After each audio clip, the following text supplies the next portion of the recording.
So ఏం జరిగింది అసలు? అప్పుడు ఏం జరిగింది ఒకసారి ఏమైనా క్లియర్‌గా చెప్తారా? అంటే ఆయనకి కొంచెం రీచ్ అవ్వడానికి. అంటే ఆ రోజు బస్సులో ట్రావెల్ చేస్తున్నారు. హ్మ్. ప్రజారాజ్యం టైంలో చిరంజీవి గారితో పాటుగా మా ఫాదర్ కూడా ట్రావెల్ చేస్తున్నారు. ఆయన బస్సు పైన రూఫ్ టాప్ ఓపెన్ చేసి పైనున్నారు అందరూ.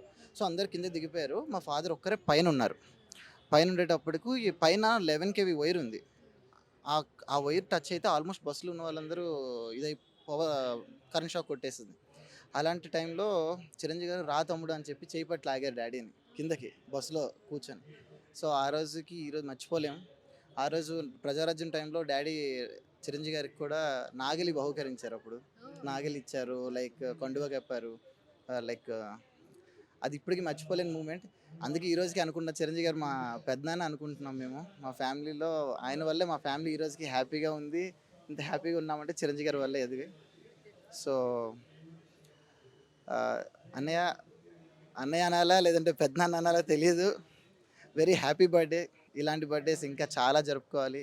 మాలాంటి అభిమానుల్ని లైక్ మాలాంటి ఫ్యాన్స్ అందరిని గూడా ఇప్పుడెలా అంత ప్రేమగా చూసుకుంటున్నారో అలా చూసుకోవాలని కోరుకుంటున్నాం మనస్ఫూర్తిగా.